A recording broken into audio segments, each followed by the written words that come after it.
नमस्कार। मैं ममता द्विवेदी, स्नातकोत्तर शिक्षिका हिंदी, केंद्रीय विद्यालय 1STC जबलपुर, ऑनलाइन क्लास में आप सभी का स्वागत करती हूँ। आज हिंदी की कक्षा में हम सभी कक्षा 10वीं की पाठ्यपुस्तक क्षितिज में संकलित गिरिजा कुमार माथुर की कविता छाया मत छूना पढ़ेंगे। आज मैं इस कविता को लेकर के आपके सामने उपस्थित हूँ। इस कविता का अध्ययन करने का हमारा कुछ उद्देश्य है, कुछ सामान्य उद्देश्य है इसको पढ़ने के। सबसे जो पहला उद्देश्य है वो ये कि सभी में काव्य के प्रति रुचि जागृत हो, वाचन कौशल का विकास करना एक महत्वपूर्ण उद्देश्य है और काव्य का रसास्वादन करना।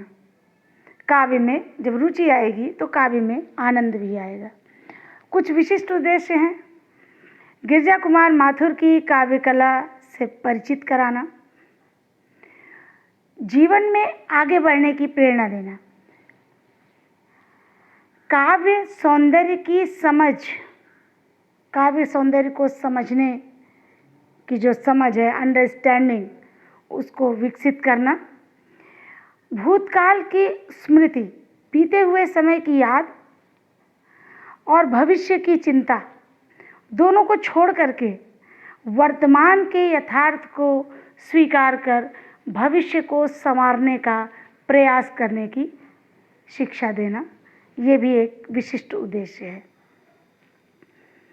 आज की कविता प्रारंभ करने से पहले हम लोग देख लें कि उसके रचनाकार गिरिजा कुमार माथुर जी का एक संक्षिप्त जीवन परिचय और उनके व्यक्तित्व और कृतित्व के बारे में छोटी सी जानकारी ले लें।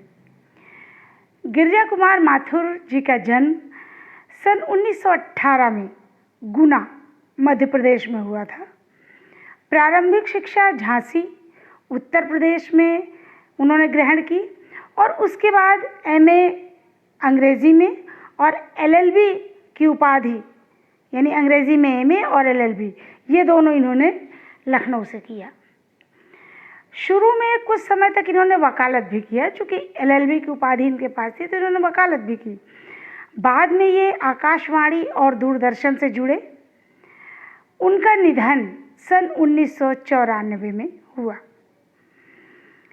माथुर जी की जो प्रमुख रचनाएं हैं उनमें नाश और निर्माण, धूप के धान, शिलापंख चमकीले, भीतरी नदी की यात्रा, ये काव्य संग्रह है। ये सारे जन्म कैद नाम का नाटक, नई कविता सीमाएं और संभावनाएं उनकी आलोचना है, आलोचनात्मक रचना है उनकी। नई कविता के कवि हैं ये गिरिजा कुमार माथुर जी। तो नई कविता के कवि होने के नाते ये रोमानी मिजाज के कवि माने जाते हैं। वे विषय की मौलिकता के पक्षधर तो हैं, क्योंकि नई कविता में हर चीज़ मौलिक है, तो उसके ये पक्षधर हैं, परंतु शिल्प की विलक्षणता को नज़रअंदाज करके नहीं, यानी शिल्प पर ये बहुत ध्यान देते हैं। उसका जो विलक्षणपन है, उसकी जो खासियत है, उस पर वो पूरी तरह से ध्यान देते हैं। चित्र को अधिक स्पष्ट करने के लिए वो वातावरण में रंग भरते हैं। इस प्रकार का वो वर्णन करते हैं कि पूरा चित्र जो है वो आँखों के सामने साकार हो जाए। मुक्त छंद में ध्वनि साम्य के प्रयोग के कारण छंद मुक्त कविताएं लिखते हैं, जो कि नई कविता की विशेषता है। लेकिन उसमें वो ध्वनि साम्य के जो प्रयोग करते हैं, उसके कारण तुक ना होते हुए भी उनकी कविता में एक लय, एक संगीतात्मकता का जो है वो संभव हो सकती है, क्योंकि उसमें एक लय आ जाती है। भाषा के दो रंग इनकी कविताओं में मौजूद हैं। इनकी कविता की भाषा की जो विशेषता है उसमें दो मुख्य विशेषताएं हैं, और वो दो विशेषताएं इस प्रकार हैं कि वे जहाँ पर रोमानी कविताओं में छोटी छोटी ध्वनि मिजाज की बोलचाल के शब्दों का प्रयोग करते हैं। वहीं जो उनकी क्लासिक मिजाज की रचनाएं हैं, जो बड़ी बड़ी कविताएं हैं उनकी, उसमें लंबी और गंभीर ध्वनि वाले शब्दों को वो तरजीह देते हैं, उसको वो कोशिश करते हैं, प्राथमिकता देते हैं। ये इनकी कुछ विशेषताएं थी। कवि के बारे में हमने जाना कि कवि के जीवन के बारे में, कवि के कृतित्व के बारे में और कवि की जो रचना की विशेषताएं हैं। अब हम अपने पाठ की तरफ आते हैं। आज की जो कविता है उसका शीर्षक ही है छाया मत छूना। तो आज मैं आपसे ये पूछना चाहती हूँ कि छाया का अर्थ क्या है। जरा सोचिए कि छाया क्या है, किसे किसे हम छाया कह सकते हैं।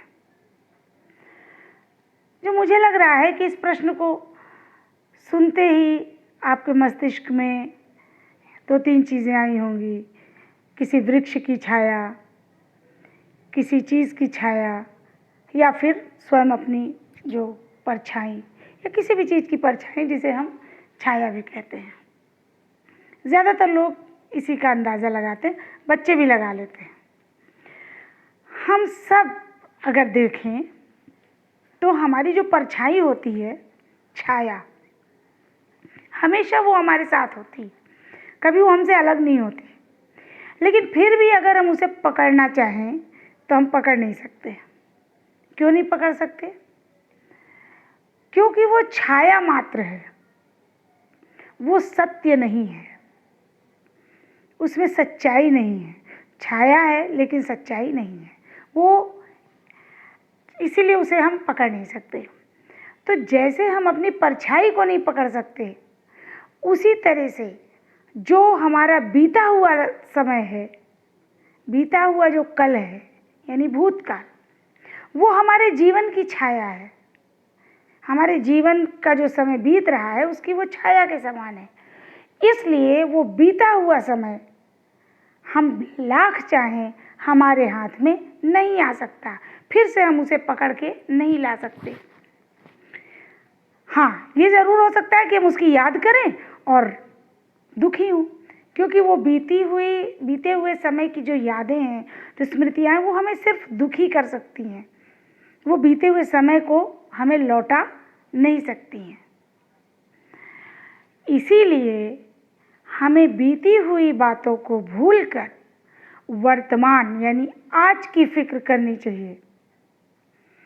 और सिर्फ बीती हुई बातों को ही नहीं भूलना चाहिए, भविष्य की भी चिंता ना करके अगर हम वर्तमान को सुधार लेंगे तो अपने आप स्वाभाविक रूप से हमारा भविष्य संवर जाएगा।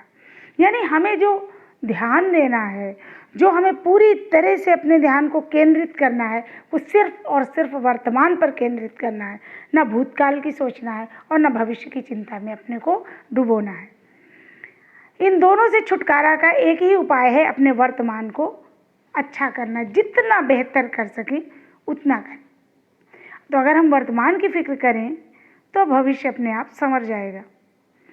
आज की जो हमारी एक कविता है छाया मत छूना, कुछ ऐसे ही भावों पर आधारित है, जैसा कि शीर्षक से ही स्पष्ट है कि कवि छाया को छूने के लिए मना कर रहा है।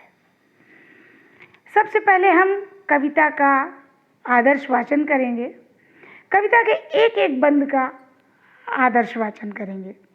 आप भी अपनी पाठ्यपुस्तक से इस कविता को सही उच्चारण के साथ और प्रवाह के साथ, लय के साथ पढ़ें, क्योंकि अभी हमने पहले जाना कि माथुर जी की कविताओं में स्वाभाविक लय दिखाई देती है।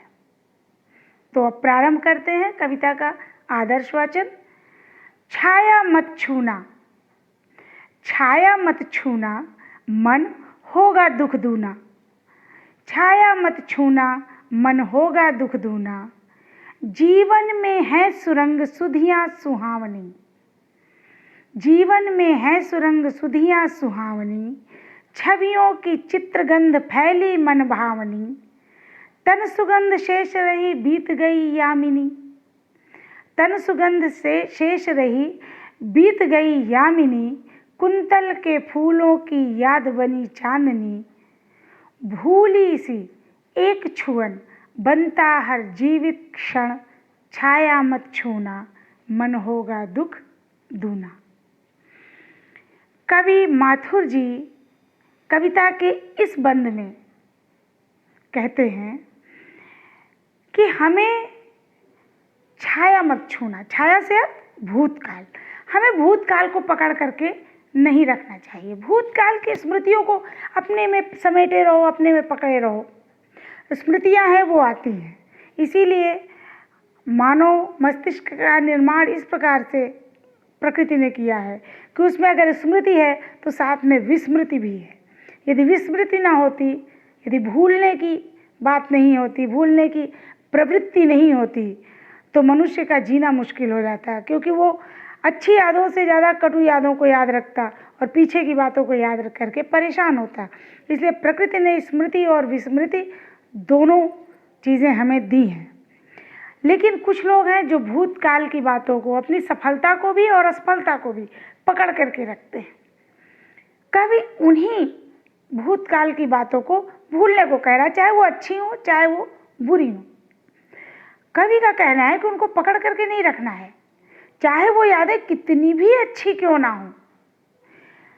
कवि ने कहा है कि जीवन में है सुरंग सुधियाँ, सुधियाँ माने यादें, सुरंग अच्छी, सुहावनी भी अच्छी। कहते जीवन में जो बीते हुए समय की सुंदर सुंदर अच्छी यादें हैं, रंग बिरंगी सुंदर यादें, छवियों की चित्रगंध फैली मनभावनी। और वो जो यादें हैं उनके चित्रों की जो सुगंध है वो हमारे जीवन में फैली हुई है। मगर तन सुगंध शेष रही बीत गई यामिनी। रात्रि तो बीत गई है और रात के बीतने के बाद केवल क्या बचा है? अपने प्रिय के तन की यानी शरीर की सुगंध भर शेष रह गई है, प्रिय सामने नहीं है। इसका अर्थ ये हुआ कि बीता हुआ जो समय था उसकी मात्र अब सुगंध भर बाकी है, मात्र उसकी छाया मात्र बाकी है, स्मृति मात्र है। उस भूतकाल का कुछ भी वर्तमान में सजीव नहीं है हमारे पास। कोई भी सुहानी चांदनी रात, जब चांद निकलता है, चांदनी रात आती है, तो बस हम अपने बीते समय में जब प्रिय का साथ था उस समय की याद करके बस ये सोच सकते हैं कि ये चांदनी रात हमें प्रिय के बालों में लगे हुए फूलों की याद दिला सकती है। कुंतल के फूलों की याद बनी चांदनी। चांदनी रात सिर्फ प्रिय के केश में, बालों में लगे हुए फूलों की याद दिला सकती है, प्रिय को वापस नहीं ला सकती है, उस समय को वापस नहीं ला सकती है। तो कवि यहाँ पर कहते हैं कि जीवन का हर क्षण किसी भूली हुई छुअन की तरह है। छुअन मतलब स्पर्श करना। ऐसा लगता है जीवन का जो बीता हुआ क्षण है वो मानो हमें स्पर्श करके चला जाता है, बस टच करता है, स्पर्श करता है और चला जाता है। तो वो जो भूली हुई छुअन है, भूला हुआ जो स्पर्श का अनुभव है, वो जब हम याद करेंगे तो हमें केवल तकलीफ देगा, कुछ भी स्थायी नहीं है। जीवन में जो कुछ भी है वो आज है, कल नहीं रहेगा, कल नहीं था आज है, या जो आज नहीं है वो कल मिल सकता है। तो जब कुछ स्थायी है ही नहीं, अच्छा या बुरा, तो फिर उसके बारे में इतनी ज़्यादा चिंता और फिक्र करने की कोई आवश्यकता नहीं है। जो चीज़ स्थायी नहीं है उसके बारे में बहुत सोचना, विचारना और उसको पकड़ के हमेशा उसका दुखड़ा रोते रहने का कोई मतलब नहीं है, या हमेशा अच्छी यादों को ही पकड़ करके उसी में खोए रहने का कोई मतलब नहीं है, क्योंकि जो सच्चाई है वो केवल आज है। इसलिए अपने भूतकाल की बातों को पकड़ करके, थाम करके नहीं रखना है, हमें उससे आगे की ओर बढ़ते जाना है। दूसरा बंद लेते हैं। यश है या न वैभव है, मान है न सरमाया। यश है या न वैभव है, मान है न सरमाया, जितना ही दौड़ा तू उतना ही भरमाया। प्रभुता का शरण बिंब केवल मृग तृष्णा है। प्रभुता का शरण बिंब केवल मृग तृष्णा है, हर चंद्रिका में छिपी एक रात कृष्णा है। जो है यथार्थ कठिन उसका तू कर पूजन, जो है यथार्थ कठिन उसका तू कर पूजन, छाया मत छूना मन होगा दुख दूना। अपने मन को संबोधित करते हुए कवि कह रहे हैं, मन को संबोधित करते हैं, लेकिन ये सभी के लिए है कि यश है न वैभव, मान है न सरमाया। इस संसार में यश यानी प्रसिद्धि हो, वैभव हो, धन दौलत हो, पूंजी हो, सरमाया पूंजी को कहते हैं, मान सम्मान, तो प्रसिद्धि हो, वैभव हो, भोग विलास हो, पूंजी हो या सम्मान हो, ये सारी चीज़ें स्थायी नहीं हैं। ये सारी चीज़ें कल थी, हो सकता है आज ना हो सकता है कल नहीं थी आज हो, आगे ना हो, तो स्थायी नहीं है। इसलिए इन चीज़ों को लेकर के जितना ही दौड़ा तू उतना भरमाया, जितना इनको प्राप्त करने के लिए तू इनके पीछे दौड़ेगा उतना ही तेरा मन भ्रम में फंसेगा और तू भ्रम में फंसा रहेगा, तेरा मन भ्रमित होता रहेगा, क्योंकि ये चीज़ें छाया के समान हैं, हमेशा पकड़ में नहीं रह सकती हैं। प्रभुता का शरण बिंब केवल मृग तृष्णा है। प्रभुता स्वामित्व, अपने आप को बड़प्पन दिखाना, सब पर अपना अधिकार समझना। तो कह रहा है कि जो बीते समय में, पिछले समय में जो हमारी प्रसिद्धि थी वो हमारे बड़प्पन का हमको एहसास दिलाती है। प्रभुता का शरण बिंब वो हमें दिखाती है कि हमारा कितना प्रभुत्व था, हमारा कितना सब पर अधिकार था, कितना बड़प्पन था। ये एहसास जो है, प्रभुता का शरण बिंब केवल मृग तृष्णा है, यह मृग मरीचिका के समान है। अब ये मृग मरीचिका क्या है? मृग तृष्णा। मृग माने होता है पशु, आप सोचेंगे हिरण, हिरण को भी कहते हैं, हिरण का पर्याय है, लेकिन मृग वास्तव में किसी भी पशु को के लिए भी उपयुक्त प्रयोग होता है। तो मृग और तृष्णा, तृष्णा माने प्यास। पशु की जो प्यास होती है, ये किस प्यास की बात हो रही है? ये रेगिस्तान की बात हो रही है। मृग तृष्णा शब्द इसी संदर्भ में प्रयोग में आता है कि रेगिस्तान में जहाँ पर दूर दूर तक कोई वनस्पति नहीं, पानी का एक कतरा नहीं, कहीं कुछ नहीं, दूर दूर तक केवल और केवल रेत, केवल जो बालू, सैंड जिसको बोलते हैं, रेत ही रेत जहाँ दिखाई देती है, इसके अलावा और कुछ भी नहीं होता। वहाँ पर भटकते हुए जो पशु होते हैं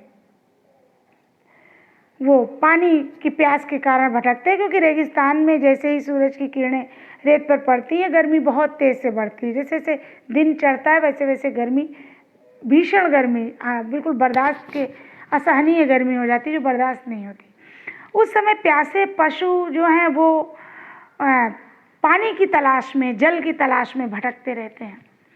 अब होता क्या है कि उस रेत में जब सूरज की किरणें पड़ती हैं तो एक चमक उत्पन्न होती है, एक जो बहुत तेज से जो चमक आती है, वो चमक दूर से ऐसी लगती है मानो पानी बह रहा हो, वो लहरों के समान लगती है। इस दृश्य को आप इंटरनेट पे सर्च करके देख सकते हैं तो आपको और अच्छे से समझ में आएगा।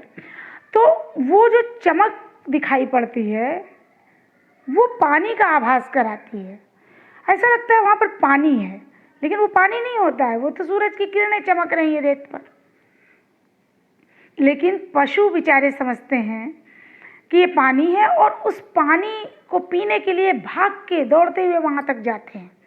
जब वहाँ जाते हैं तो पानी वहाँ नहीं होता, वो वही दृश्य आगे दिखाई पड़ता है, फिर वो वहाँ जाते हैं, वो दृश्य फिर और आगे दिखाई देता है। इस तरह से वो पशु इस भुलावे, ये क्या है? ये छलावा है, ये वास्तविक जल नहीं है, ये छलावा है, इसलिए इसको नाम दिया गया मृग मरीचिका। मरीच शब्द इस छल के लिए इस्तेमाल होता है। तो यहाँ पर क्या है? पशुओं को छल, पशुओं को जो भ्रमित करता है उसके लिए मृग मरीचिका। और मृग तृष्णा का मतलब हुआ पशुओं की प्यास को बुझाने का जो प्रयास होता है, लेकिन वो प्यास कभी बुझ नहीं पाती। और ऐसे रेगिस्तान में भटकते भटकते बहुत बार ऐसा होता है, अधिकतर की पशुओं की मृत्यु हो जाती है, लेकिन पानी उन्हें नहीं मिलता, क्योंकि वो छलावे में ऐसी कड़ी धूप में भागते रहते हैं पानी की तलाश में, बार बार भ्रम में फंसते हैं। उसी यही मृत तृष्णा शब्द का प्रतीकात्मक भाषा है। तो प्रतीक रूप में मृत तृष्णा को लिया है कवि ने, किसके लिए?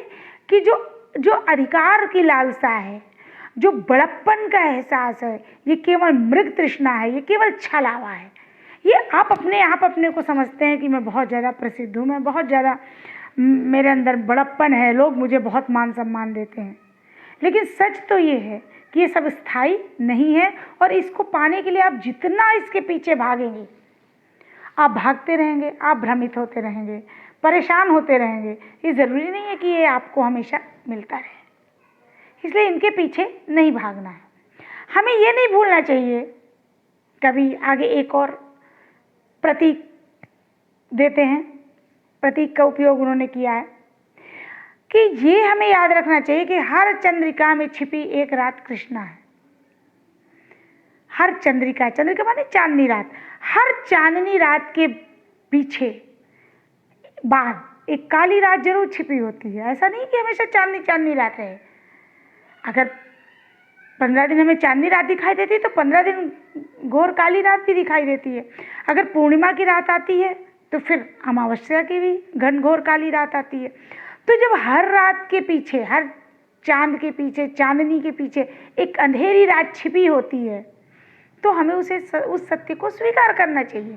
यहाँ पर चांदनी जो है वो सुखों का प्रतीक है, प्रसिद्धि का प्रतीक है, मान सम्मान का प्रतीक है, मतलब जीवन में मिलने वाली हर अच्छी चीज़ का प्रतीक है चांदनी। और काली रात जो है वो प्रतीक है जीवन में आने वाली बाधाओं का, जीवन में आने वाले दुखों का, जीवन में आने वाली कठिनाइयों का।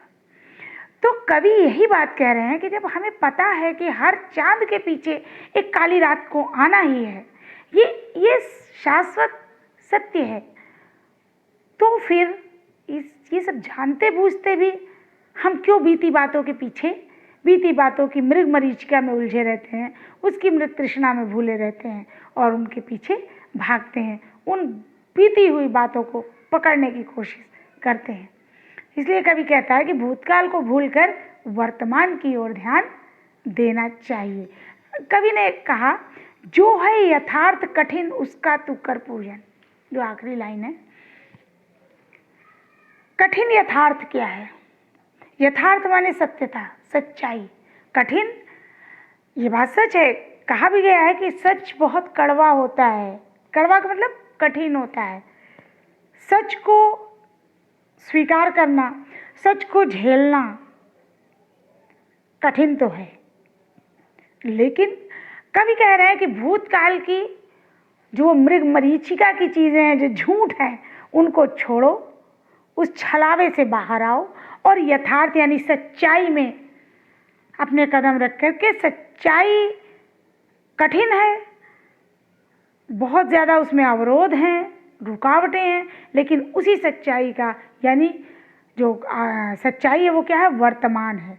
यानी वर्तमान का को तुम्हें साधना है। जो है यथार्थ कठिन उसका तू कर पूजन। पूजन मतलब साधना, किसी चीज़ को पूरा करना, प्रयास करना, उसको साध लेना, यानी वर्तमान को साधो। भूतकाल की बीती हुई बातों में मत फंसो, क्योंकि सच्चाई वर्तमान है, न भूतकाल है न भविष्य है। आगे बढ़ते हैं अपने तीसरे बंध की ओर। अंतिम बंध में कवि कहते हैं कि दुविधा हत साहस है, दिखता है पंथ नहीं। दुविधा हत साहस है, दिखता है पंथ नहीं, देह सुखी हो पर मन के दुख का अंत नहीं। दुख है न चांद खिला शरद रात आने पर, दुख है न चांद खिला शरद रात आने पर, क्या हुआ जो खिला फूल रस बसंत जाने पर।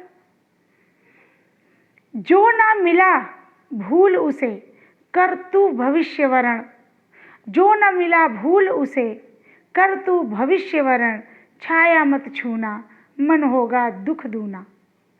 कवि कहते हैं मेरे मन, बीती बातों में मत फंस, उसको मत छूने की पकड़ने की कोशिश कर, उससे क्या होगा? केवल तेरा दुख दुगना होगा। सुख कुछ नहीं मिलेगा, उसे कोई आराम नहीं मिलेगा, केवल कष्ट ही मिलेगा, केवल दुख बढ़ेगा, इसलिए ऐसा मत कर। कवि कह रहे हैं दुविधा हत साहस है। हो सकता है हमारे अंदर साहस हो, अक्सर व्यक्ति के अंदर साहस होता है, लेकिन इसके बाद भी वो क्या होता है, हिम्मत होने के बाद भी दुविधा में फंस जाता है। दुविधा क्या है? द्विविधा, दो राह, जिसको आम बोलचाल की भाषा में कहते हैं। दो राह। आदमी इस असमंजस में फंस जाए, इस कंफ्यूजन में रहे कि मैं इस रास्ते पे चलूं या इस रास्ते पे चलूं। जहाँ दो रास्ते होते हैं वहाँ अगर हमारा लक्ष्य बिल्कुल हमने अपना तय नहीं कर रखा है तो फिर हम दुविधा में फंसते हैं, ये या ये। कभी यही कह रहे हैं कि कभी कभी हिम्मत होने पर भी, साहस होने के बावजूद भी आदमी दुविधा में फंस जाता है। उसे रास्ता दिखता है, पंथ नहीं, उसे रास्ता नहीं दिखाई पड़ता, सही रास्ता। रास्ते तो दो दिखाई पड़ रहे हैं, लेकिन सही रास्ता कौन सा, उसके लिए कौन सा रास्ता सही होगा, ये चीज़ वो नहीं समझ पाता और इस भ्रम में वो फंसा रहता है कि इस रास्ते पे जाऊं या इस रास्ते पे जाऊं। कई बार ऐसा होता है कि हमारा शरीर, हमारा तन स्वस्थ दिखाई पड़ता है, लेकिन मन के अंदर हजारों दुख भरे होते हैं। हम मन में चिंताओं में घिरे होते हैं, बीते समय की यादों में घिरे होते हैं, आने वाले भविष्य की चिंताओं में घिरे होते हैं, या वर्तमान की कठिनाइयों से परेशान होते रहते हैं। तो ये ज़रूरी नहीं है कि जो ऊपर से सही दिख रहा है वो अंदर से भी पूरी तरह प्रसन्न होगा, सुखी होगा। बहुत से लोग तो ऐसे भी हैं जो छोटी छोटी सी बातों में दुखी हो जाते हैं, छोटी छोटी सी बातों को मन में लगाए बैठे रहते हैं और बीती बातों में उलझ करके उससे निकलना ही नहीं चाहते हैं। इससे क्या होगा? इससे केवल और केवल अपने को कष्ट मिलेगा। किसी दूसरे को आप तकलीफ नहीं देंगे, आप अपने को तकलीफ पहुंचाते हैं। इसीलिए कवि कह रहे हैं कि बीती बातों को बिल्कुल छूना ही नहीं है, बीते समय की छाया से दूर रहना है। अक्सर हमने ये देखा है, इस कविता को पढ़ने का उद्देश्य ही है कि हमें भूतकाल की बातों से निकलना है और भविष्य की चिंता भी नहीं करनी है, केवल वर्तमान में अपने कर्म पर ध्यान देना है कि हमें कर्म बेहतर करना है। भविष्य में अपने आप हमें उसका सही फल प्राप्त होगा। अगर हम अच्छा कर्म करेंगे तो फल प्राप्त होने से कोई नहीं रोक सकता। तो कवि यहाँ पर यही कह रहे हैं कि हमें छोटी छोटी सी बातों में नहीं लगना है।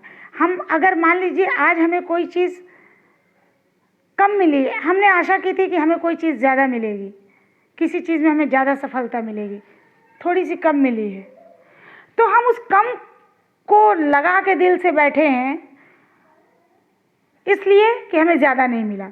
तो ज़्यादा की चिंता में जितना मिला है उसको भी हम, उसकी खुशी को भी पूरी तरह से, जिसको कहते हैं इंजॉय नहीं कर पाते। हम अपनी उन जो चीज़ हमें मिला है उसका भी हम उसमें भी सुख का अनुभव नहीं करते, खुशी का अनुभव नहीं करते।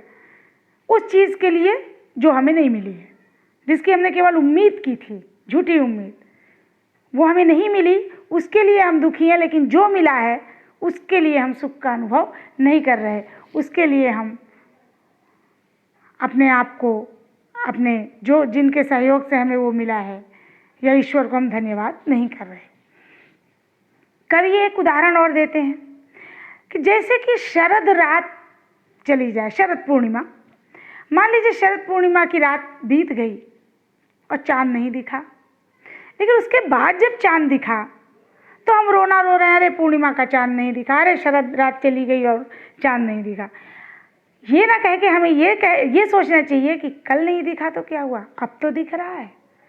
जब दिखा उस चीज़ को छोड़ करके जब नहीं दिखा उसकी बात करना, ये गलत है। कई बार बहुत से लोगों के साथ ऐसा होता है, अधिकतर लोगों के साथ ऐसा होता है कि उचित समय पर जब उन्हें कुछ मिलना चाहिए था वो नहीं प्राप्त कर पाते, बाद में प्राप्त करते हैं। लेकिन अगर उचित समय पे नहीं मिला उस वजह से दुखी रहते हैं, लेकिन जो मिला उसमें वो सुख का अनुभव नहीं करते। कभी यही बात कह रहे हैं कि जो नहीं मिला, जब नहीं मिला उसको भूलना है, और जब मिला, जो मिला उसमें अपनी प्रसन्नता जाहिर करनी है, उसमें प्रसन्नता का अनुभव करना है। नहीं मिली चीज़ में अटक करके नहीं रह जाना है। इसलिए बार बार कवि कहते हैं कि भूतकाल को छोड़ें, वर्तमान पर ध्यान दें, और वर्तमान पर ध्यान देंगे तो एक सुनहरे भविष्य के लिए ठोस कदम उठा पाएंगे। हमें सुनहरे भविष्य के लिए ठोस कदम उठाना चाहिए, भूतकाल की उलझनों में उलझ करके नहीं रहना चाहिए। ये आज की पूरी कविता का भावार्थ था। अगर इसको बिल्कुल सार में कहें, सारांश रूप में, तो कवि यही कहना चाहते हैं कि बीती हुई बातों को आप छोड़ें, वर्तमान पर ध्यान दें। वर्तमान कठिन हो सकता है, वर्तमान रुकावटों भरा हो सकता है, वर्तमान तमाम परेशानियों को लिए हुए हो सकता है, लेकिन वर्तमान पर अगर हम ध्यान केंद्रित करेंगे, वर्तमान पे अगर हम फोकस करेंगे, तो हमारा भविष्य अपने आप उज्जवल हो जाएगा और हम अपने उज्जवल भविष्य के लिए, सुनहरे भविष्य के लिए कदम उठा सकते हैं। और वो कदम उठाने का समय भूतकाल नहीं था, वो कदम उठाने का समय आज, अभी, वर्तमान है। क्योंकि बीती बातों को छूने से केवल दुख होगा, इसलिए उसकी स्मृतियों में नहीं भटकना है, उसके लिए चिंता नहीं करनी है। इस कविता के काव्य सौंदर्य पर अगर हम ध्यान दें तो कविता की जो भाषा है वो तत्सम प्रधान खड़ी बोली है। कई ऐसे शब्द आए हैं जो कि तत्सम है, हालांकि तद्भव शब्दों का भी प्रयोग हुआ है, दूना या फिर सुधियाँ, इस तरह की, लेकिन तत्सम शब्दावली की बहुलता है। भाषा प्रतीकात्मक है, मैंने पहले भी बताया, प्रतीकों का उपयोग गिरिजा कुमार माथुर जी बहुतायत में करते हैं। मृत कृष्णा छलावे का प्रतीक है, रात कृष्णा, कृष्णा मतलब काली, काली रात दुखों का प्रतीक है, चंद्रिका चांदनी रात सुखों का प्रतीक है, छाया भ्रम का प्रतीक है, कठिन यथार्थ वर्तमान का प्रतीक है। इस तरह से प्रतीकात्मक भाषा है उनकी, शब्दावली का प्रयोग है। अनुप्रास अलंकार, सुरंग सुधियाँ सुहावनी, इसके अलावा जो अंतिम शब्द में जहाँ पर तुकांत है वहाँ पर भी अंत्य अनुप्रास है। इसके अलावा एक जगह उन्होंने प्रश्न किया है, क्या हुआ जो खिला चांद शरद रात जाने पर, वहाँ पर प्रश्न अलंकार है, कवि प्रश्न कर रहा है पाठकों से। विशेषणों का बहुत सुंदर प्रयोग हुआ है, सुधियों के भाई सुरंग सुधियाँ, मृत ये रात कृष्णा, कठिन यथार्थ, तो कठिन है, कृष्णा है, सुरंग है, ये सब विशेषण है। छंद मुक्त है कविता, कविता छंद मुक्त है, लेकिन कविता में आप देख रहे हैं कि बहुत ही सुंदर लय है, आप उसको प्रवाह के साथ पढ़ सकते हैं पूरी तरह फ्लो में। इस कविता के कुछ एक कठिन जो शब्द मुझे लगे, तो वो कठिन शब्दों के यहाँ पर अर्थ दिया है। छाया, छाया का मतलब भ्रम हो सकता है, दुविधा हो सकता है, बीते हुए समय की यादें हो सकती हैं। सुरंग, रंग बिरंगी, अच्छी सुंदर छवियों की चित्रगंध, चित्र को स्मृति के साथ यानी यादों के साथ और उसके आसपास की गंध का अनुभव करना। जहाँ पर उन्होंने कहा है कि रात तो बीत गई, लेकिन जिस प्रिय के साथ वो थे, रात बीतने से यहाँ मतलब कि बीता हुआ समय बीत चुका है, भूतकाल में उनके प्रिय के साथ उनका साथ था और उस समय की अब केवल सुगंध यानी यादें बची हैं, अब प्रिय साथ में नहीं है। यामिनी, तारों भरी चांदनी रात। कुंतल, कुंतल कहते हैं बालों को। सरमाया, पूंजी जो हम जोड़ते हैं। प्रभुता का शरण बिंब, बड़प्पन का एहसास, प्रभुत्व का एहसास, अधिकार लिप्सा। दुविधाहत साहस, साहस होते हुए भी दुविधाग्रस्त रहना, कंफ्यूज रहना, समझ में नहीं आ रहा क्या करें, रास्ते सामने हैं लेकिन समझ नहीं पा रहे, निर्णय नहीं कर पा रहे कि क्या करें, उसे कहते हैं दुविधाग्रस्त होना। कुछ बोध प्रश्न हैं इससे संबंधित। छाया किसका प्रतीक है? हमने इस पर विस्तार से चर्चा भी की है। कविता की भाषागत 2 विशेषताएं स्पष्ट करनी है। भाषा कैसी है? कवि ने मृग तृष्णा किसे कहा है और क्यों कहा है? किसे कहा है और कहा है तो क्यों कहा है? बिना चांद की रात का क्या आशय है? और कवि ने किसे कठिन यथार्थ कहा है? जो अंतिम लाइन है, जो है कठिन यथार्थ, उसका तू कर पूजन, दूसरे बंद की अंतिम लाइन। तो कवि ने किसे कठिन यथार्थ कहा है, उसके अनुसार कठिन यथार्थ क्या है, इस पर आप टिप्पणी करेंगे। कुछ 3 प्रश्न मैंने गृह कार्य के लिए आपको दिए हैं, इसको आप देखें। छाया मत छूना कविता के आधार पर बताइए कि कवि मनुष्य को क्या करने को कहता है और क्या नहीं करने को कहता है। कुछ चीज़ें करने को कहता है और कुछ चीज़ों को उसने कहा कि नहीं करना है। तो क्या चाहता है कि मनुष्य करे और क्या चाहता है कि नहीं करे। दूसरा, समय बीत जाने के बाद मिली उपलब्धि और समय पर मिली उपलब्धि, 2 बातें कही जा रही हैं। एक जो उचित समय था उसके बीत जाने के बाद हमको उपलब्धि मिली और एक समय पर हमें उपलब्धि मिली। इन दोनों उपलब्धि मिलने पे आनंद तो होता ही है, चाहे बाद मिले चाहे पहले मिले, लेकिन इन दोनों के आनंद में क्या अंतर हो सकता है, क्या अंतर होता होगा, इस पर आप अपने विचार व्यक्त करें। और तीसरा, कविता में आए विशेषण और विशेष्य शब्द को ढूंढ करके शब्दों को लिखना है आपको। विशेषण अभी जब हम बात कर रहे थे काव्य सौंदर्य की, तो वहाँ पर बताया कि विशेषण शब्दों का इस्तेमाल हुआ है। विशेषण तो बता दिया, विशेष्य उनके क्या है, तो विशेषण और विशेष्य, पूरी कविता में बहुत से विशेषण विशेष्य हैं, उनको आपको ढूंढना है और उनको ढूंढ करके आपको समझना है, उसको अपनी कॉपी पर लिखना है। ये कविता हमें जीवन में पीछे मुड़ के ना देखने की और आगे बढ़ने की सीख देती है। इस कविता से हम ये सीख सकते हैं कि मनुष्य को आगे बढ़ना है, पीछे मुड़ करके नहीं देखना, क्योंकि पीछे मुड़ के देखने से केवल और केवल दुख की प्राप्ति होती है, दुख दूना होता है, बढ़ता है।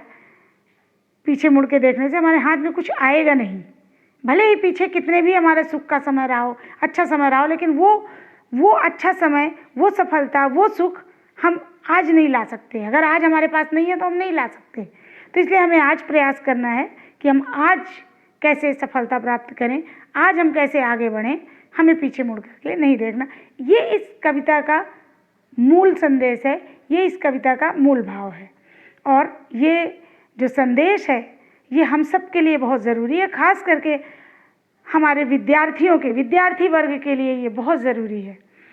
क्योंकि आज की परिस्थिति में हम ये देखते हैं कि हमारे जो बच्चे हैं अक्सर छोटी सी असफलता से कहीं ना कहीं बहुत ज़्यादा निराश हो जाते हैं।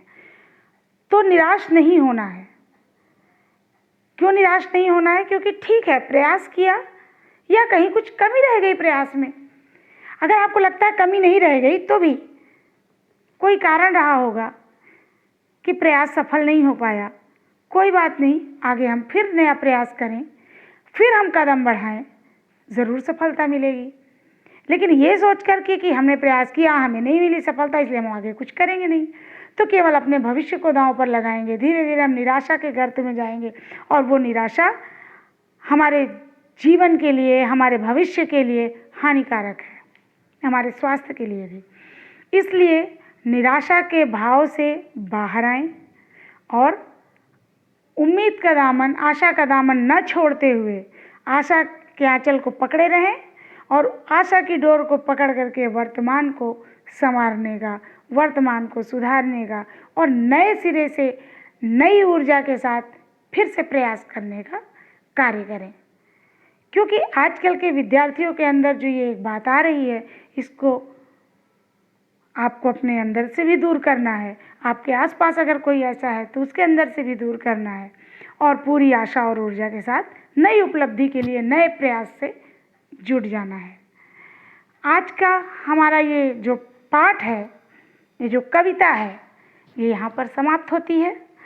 मुझे आशा है कि आपको ये कविता भली भांति समझ आई होगी, आपको अच्छी लगी होगी, बहुत कुछ आपने इससे सीखा होगा और ये सीख आपके लिए, आपके उज्जवल भविष्य के लिए बहुत ही अच्छी है। अब अगली किसी और कक्षा में हम मिलेंगे, तब तक के लिए आपका बहुत बहुत धन्यवाद।